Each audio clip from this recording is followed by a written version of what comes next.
자, 이 두 번째 논문은 이런 제목이에요. 인간다움에 대한 통찰, 로봇과 공존하는 사회, TV 애니메이션, 또봇 대도시의 영웅들을 중심으로. 자, 이 논문에 대해서 간략하게 좀 소개를 부탁드려도 될까요? 이 논문은 AI 인공지능 로봇과 사람에 대해서 쓴 논문입니다. 네. 두 가지 부류로 나눠져 있는데요. 또봇의 Z가 굉장히 큰 변화를 겪었잖아요. 그리고 새로운 또봇이 등장을 했어요. 닥센붐 레스큐 삼형제죠. 그 삼형제와 Z를 통해서 이 레트로봇이 바라보고 있는 인공지능 로봇은 도대체 어떤 부류인가? 생명체인가? 아닌가? 그것에 대한 얘기와, 또 하나는 로봇과 공존하는 사회가 됐어요. 이제 대도시가. 그게 마치 한국의 근미래적인 모습과도 같죠. 또는 현재와의 모습과도 같고요. 거기서 소외되는 인물이 나와요. 그 소외되는 인물을 통해서 또봇이 얘기하고자 하는 것은 무엇인가? 소외되는 약자가 로봇과 공존할 수 있도록 우리가 앞으로 어떻게 해야 하냐에 대해서 쓴 논문입니다. 제가 이 논문을 보면서 두 군데 줄을 쳐놨는데요. 하나는 여기 소영의 대사. 마인드코어가 살아났으니까 이제부터는 새로운 시도입니다. 우선 마인드코어에도 이름이 필요할 것 같군요. 우리 하나 둘이에 둘도 없는 친구가 될 애들의 이름은 또봇. 이게 변신 자동차 또봇 9기에 나왔던 하나둘이 엄마의 대사인데, 네네. 제가 주목한 부분은 이 소영이라는 이름이에요. 오늘 얘기가 나온 김에 확실하게 말씀을 드려야 될 것 같아요. 하나둘이 엄마 이름은 소영이 아니고 서영이었습니다. 그리고 그렇답니다. 그 이름은 한 번도 TV 시리즈에서 언급된 적이 없다가 극장판 또봇에서 처음으로 도훈이 무의식 속에서 이야기를 하죠. 입 밖에 당시 상황이 도훈이 로켓 목걸이를 쥐고 몸을 웅크리면서 얘기했었기 때문에 그런 자세를 성우님도 비슷하게 이렇게 취하시거든요. 그 장면이 나올 때. 그러다 보니까 턱이 좀 이렇게 당겨지면서 서영이라는 발음이 정확하게 녹음이 안 됐어요. 약간 애매한 소영과 서영 중간쯤의 발음으로 당시 녹음이 됐던 것 같아요. 그래서 많은 분들이 소영으로 오해를 하시는데 그 시나리오에 썼던 이름은 서영이었습니다.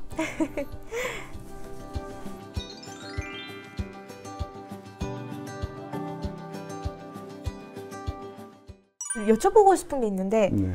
저희 SNS 또봇 탈라에서 한창 만델라 효과냐 아니냐 하는 얘기가 나왔어요. 만델라 효과요? 만델라 효과가 무엇이냐면요. 네. 집단에서 어떤 집단에서 한 사실이 거짓인데 네. 그 사실을 진짜라고 믿는 착각인 거예요. 네네네. 그런데 이게 왜 일어났냐면요. 분명히 모든 사람들이 그 레트로봇의 Q&A가 있어요. Q&A에 분명히 감독님께서 답장을 뭐라 적으셨냐면요. 또봇은 가족이 될 수 없습니다. 생명체가 아니니까요. 라고 말씀을 하셨던 게 있었던 것 같아요. 근데 제가 논문을 쓰려고 찾아보니까 없는 거예요. 없어요? 그래서 제가 다들 여쭤봤어요. 혹시 있으신 분 했는데 있었는데 왜 없죠? 왜 없을까요? 이거 만델라 효과 아닐까요? 이러면서 잠시 웅성웅성 했었던 때가 있었거든요. 그거는 말씀하신 게 맞으신가요? 저는 잘 기억은 나지 않는데 그렇게 얘기했을 것 같아요. 아, 그래요? 네. 그리고 그 생각은 지금도 달라지지 않았습니다. 정말요? 네. 이럴 수가. 네, 이 논문에서도 제가 그 부분을 보고 이건 조금 오해를 하신 것 같다라고 생각을 했는데, 이 부분은 사실 감독님께서 생명체라고 인정을 하시진 않으실 거라고는 생각을 했어요. 네. 원래 작품을 비평할 때는 작가의 생각을 맞추는 것보단 이 작품에서 어떻게 보여주고 독자들이 어떻게 받아들이냐를 중점으로 두기 때문에. 그럼 레트로봇은 또봇을 생명체로 받아들였다라는 이 선언적인 문장은 제가 혼자서 내피셜로 한 것이죠. 그러니까 시청자의 입장에서 레트로봇이 또봇을 생명체로 받아들였다라고 느낀다는 그렇죠. 뜻이네요. 네. 그러면 제가 할 말이 없네요. 네, 근데 네네. 약간 달라졌다면 예전의 또봇과 지금의 대도시의 영웅들의 또봇이 조금 달라진 부분이 있다면 또봇의 자율성을 조금만 더 줘볼까? 이런 거였거든요. 왜냐하면 이미 인공지능이 우리 앞에 우리 실생활에 굉장히 깊숙이 들어와 있는데 우리가 너무 고전적인 그 로봇의 모습만을 고집하는 것도 좀 시대착오적인 것 같고, 그래서 조금 더 스스로 판단하고 선택할 수 있는 그런 부분을 룸을 조금 만들어 주게 된 건데요.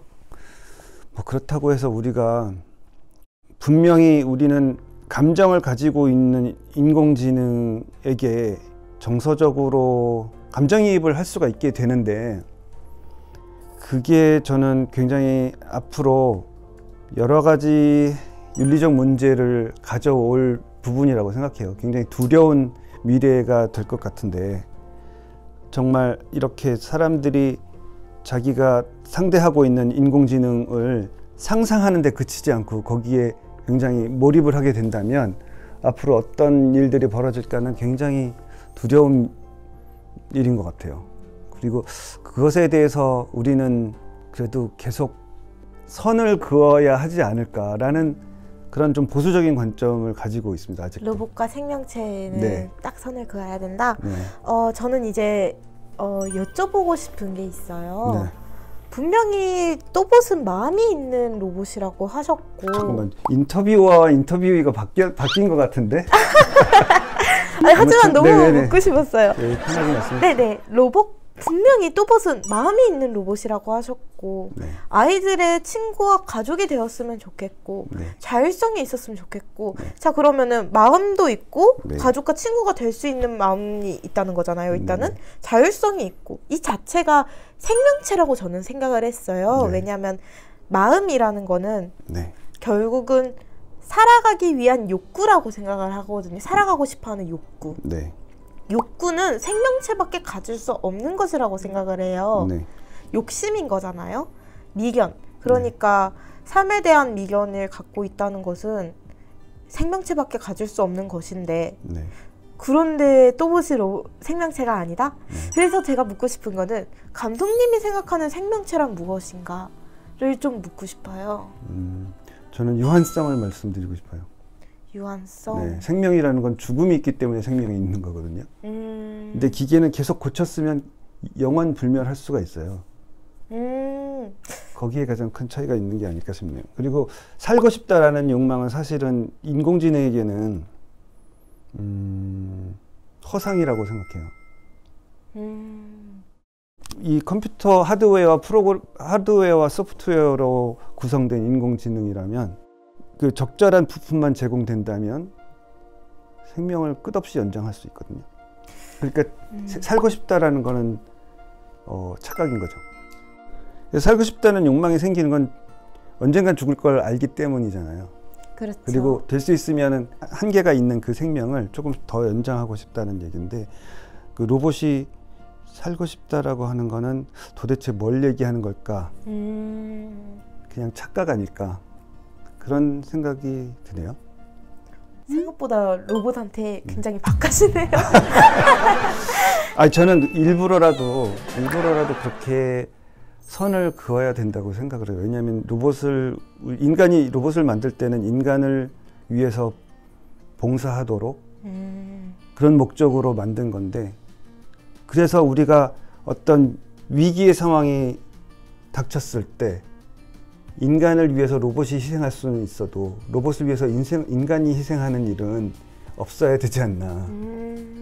그리고 인간이 로봇에게 인간을 대신해서 희생하도록 할 거면서 무슨 가족이니 친구니 이런 말을 하는 건 좀 인간의 중심주의 생각. 그렇죠. 너무 이기적인 생각이 아닐까. 그러면 앞으로 또봇에서 네. 아이들이 로봇을 위해서 희생하는 일은 좀 없겠네요. 그런 일이 실제 현실에서 사고로 생길 수 있겠는데 그거 되게 섬찟하잖아요. 생각해보면 되게 섬찟하거든요. 그렇긴 하죠. 네, 무슨 등골이 오싹해지는 일이거든요. 근데 우리 애니메이션이니까 우리 상상 속의 세계에서는 얼마든지 자기 친구 같은 로봇을 위해서 막 위험한 곳에 뛰어들기도 하고 그런 일은 얼마든지 있을 수 있을 것 같아요. 근데 그거는 오로지 이 가상의 세계 속에서, 왜냐하면 여기서는 안전하니까 다칠 일은 없으니까 다치게 만들지도 않을 거고요. 답이 되셨나요? 네. 실망스러우신가요? 아니요. 오히려 네. 감독님의 생각을 알 수 있어서 너무너무 좋았습니다. 네. 네, 그래서 점점 발달하는 그 인공지능을 갖게 되는 로봇이 이제 우리 생활에 굉장히 깊숙이 들어와 있는데, 제가 요즘에는 이제 해외 분들이랑 대화를 할 때는 챗GPT가 굉장히 도움이 많이 되거든요. 번역을 굉장히 잘 해주니까. 그러다 보니 이제 이 정도의 지적 능력을 가지고 있다면 여기에 또봇처럼 감성적인 프로세스가 가능한 그런 인공지능이라면 정말 인격체처럼 느끼게 되기가 쉽겠다. 근데 그게 너무 두렵다, 이런 생각이 들어요.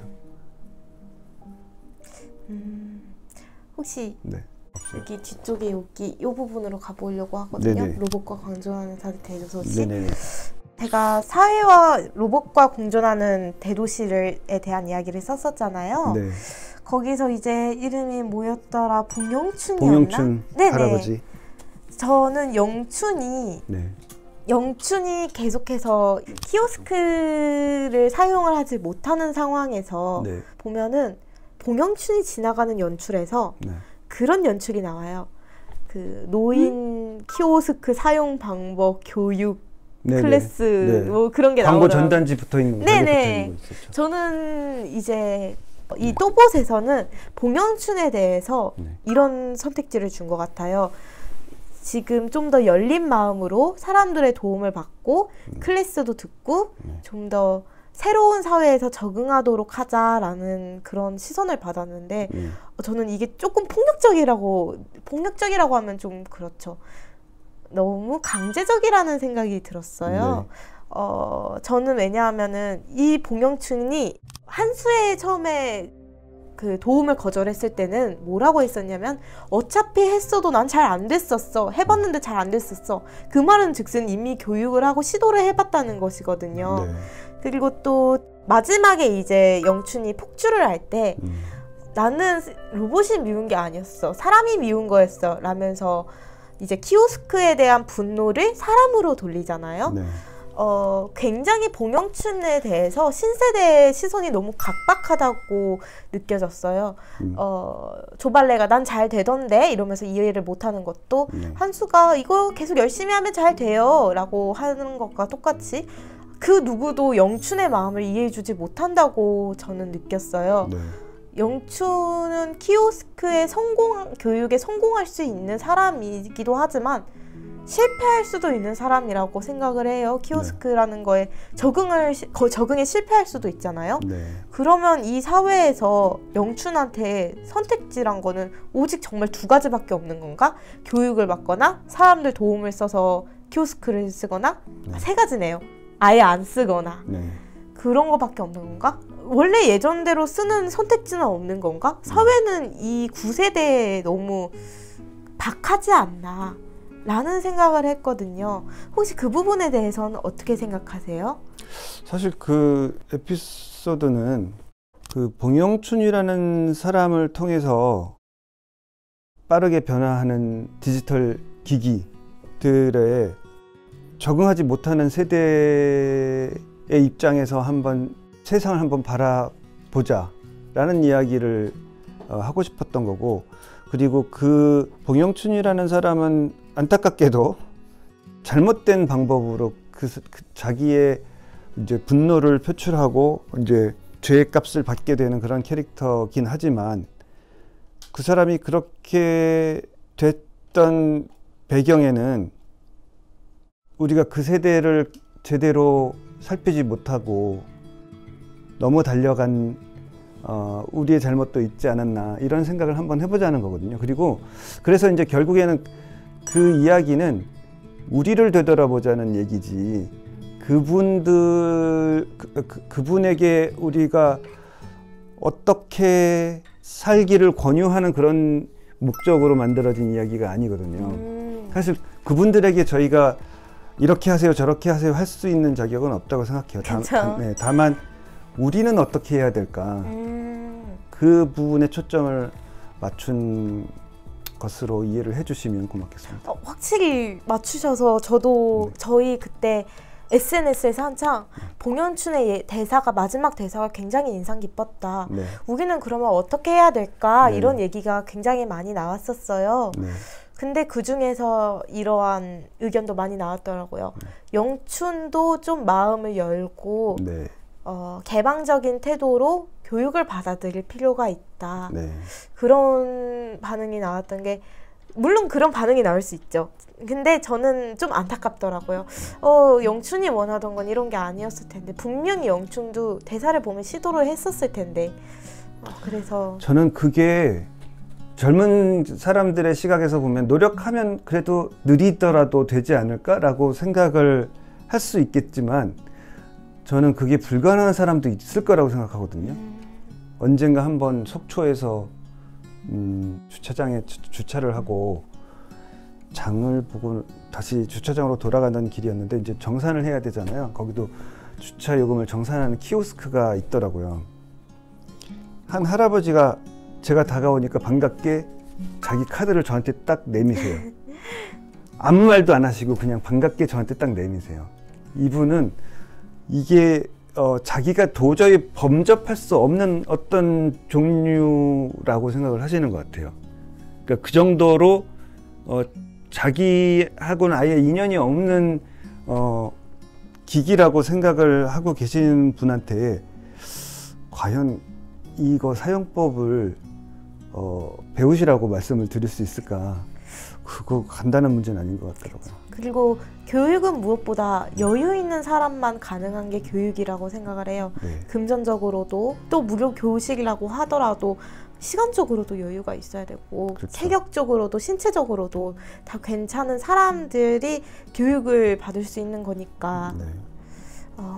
그래서 그 부분에 한번 여쭤보고 싶었습니다. 저는 그래서 결국 그래서는 전에 Q&A를 하셨을 때 블로그에다가 지역 상권 얘기에 대해서 이해관계가 있기 때문이다 라고 답을 내릴 수 없다라고 하셨었어요. 네.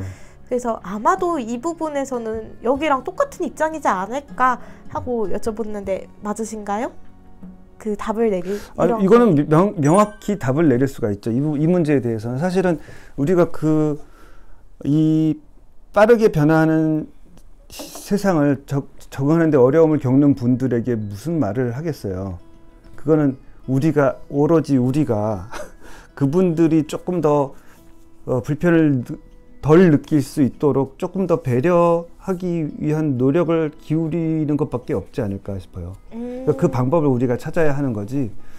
네, 그 방법이 너무 답을 내리기가 어렵지 않나요? 아무래도. 그렇죠. 그 방법은 쉽게 찾기는 어렵겠지만 적어도 그런 분들이 있다라는 걸 인식하는 것부터 출발을 해야 되지 않을까 싶네요. 확실히 이야기라는 거는 타인의 일상을 보여주는 거잖아요. 네. 우리가 타인의 일상에 이입해 보면서 그 질문을 이렇게 생기게 되는 것 같아요. 결국 작품과 이야기가 하는 역할이 그거라고 생각을 해요. 대중들한테 질문을 던지고 다 같이 답을 찾아갈 수 있도록 도와주는 것. 감독님과 생각이 비슷한 것 같아서 저랑 굉장히 기쁩니다. 그리고 참고로 제가 말씀드리고 싶은 게 있는데 그 봉영춘 할아버지의 이야기는 김미애 작가의 아이디어였어요. 김미애 작가가 구상한 이야기였고 저는 거기에 이제 살을 좀 이렇게 붙였을 뿐이지 김미애 작가의 이야기였는데 마치 제가 하고 싶었던 이야기인 것처럼 혹시 비춰질까봐 좀 이 말씀을 먼저 드려야 될 것 같네요. 제가 진짜 존경하고 네. 있거든요. 오늘 그래서 이 또봇을 소재로 한 두 편의 논문에 대한 이야기를 하다 보니까 시간이 많이 지나버렸어요.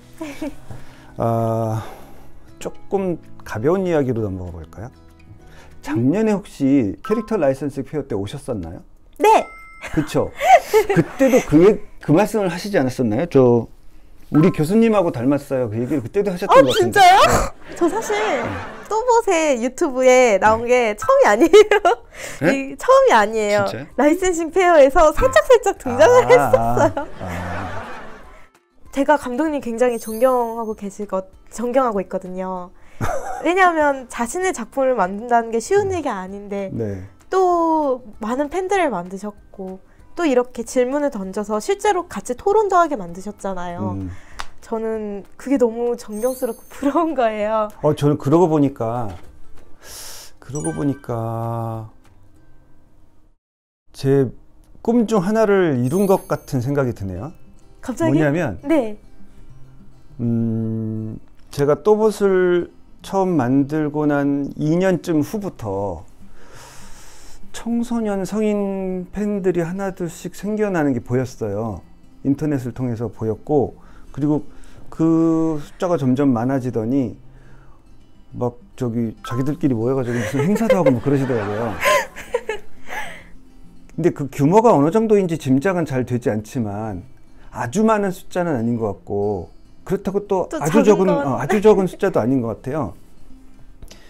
그리고 제가 그 무렵부터 블로그를 하기 시작했는데, 블로그를 통해서 무슨 이야기를 할지 계획도 없는 상태에서 블로그를 만들어 놓고 보니 거기에 이제 뭔가 질문들이 올라오기 시작하더라고요.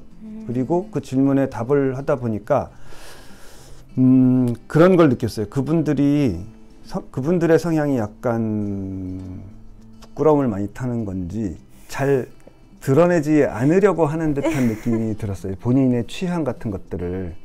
또봇을 뭐 좋아서 덕질이라고 하는 걸 하면서도 그것을 다른 사람들에게는 좀 드러내기 조금 꺼려하는 그런 성향이 보이더라고요. 그래서 애니메이션에 관한 이야기를 조금 더 진지하게 할 필요가 있을 때조차도 대화를 길게 이어가기가 어렵더라고요. 뭐냐면 저희에게 비판적인 내용의 글을 써주시는 분들도 계셨지만, 저는 그것을 통해서 뭔가 대화가 티키타카를 주고받으면서 뭔가 대화가 점점 발전하면서 우리에게 우리가 뭔가를 좀 더 성장할 수 있는 뭔가 경험이 될 수 있다면 그런 논의가 중요한 자산이 될 수 있다고 생각했는데 그런 기대를 가졌는데 이상하게 대화가 그렇게 길게 이어지진 않더라고요. 그러니까 서로 다른 이야기를 하고 있으면 좀 이렇게 왔다 갔다 하면서 어떤 지점을 향해 가든가, 혹은 단절이 되더라도 우리에게 뭔가 숙제를 남겨주던가 해야 되는데 흐지부지 그냥 끝나버리는 것이 조금 아쉽다고 생각됐었거든요. 그래서 우리나라는 아직도 애니메이션에 대해서 진지하게 토론을 하는 게 부끄러운 일인 건가 하면서 언젠가는 그런 애니메이션에 관해서 진지하게 토론을 좀 자유분방하게 할 수 있었으면 좋겠다라고 생각을 해왔었는데 이렇게 하고 있잖아요. 어머나. 영광입니다. 그쵸? 교수님이래. 감독님의 꿈에 제가. 그래서 뭐 아무튼 오늘 이렇게 시간도 내주시고 우리에게 얘기거리를 이렇게 만들어주는 두 편의 논문도 제공을 해주시고. 재미있으셨으련지 모르겠네요. 저는 재밌었는데 제가 원래 좀 노잼 캐릭터라서요. 근데 저도 재미있다고. 그래요. 그래요? 그래서 이런 이런 대화를 하는 게 저는 재밌는데 재미없으셨다면 죄송하다는 말씀 드리고요. 다음번에 좀 더 재밌는 이야기로 진행을 해보도록 하겠습니다. 하지만 오늘 이 이야기도 의미 있었던 것 같아요. 많은 분들이 보고 네. 그런가? 애니메이션이란 이런 건가? 가족주의란 뭘까? 이런 건 뭘까? 저런 건 뭘까? 하고 의문을 많이 갖게 되셨으면 좋겠어요. 결국은 궁금한 데서 시작되는 거니까요. 그렇죠. 네. 알겠습니다. 오늘 출연해 주시고 시간 내주셔서 감사합니다. 저야말로 초대해 주셔서 뵙겠습니다. 감사합니다. 네, 감사합니다. 감사합니다.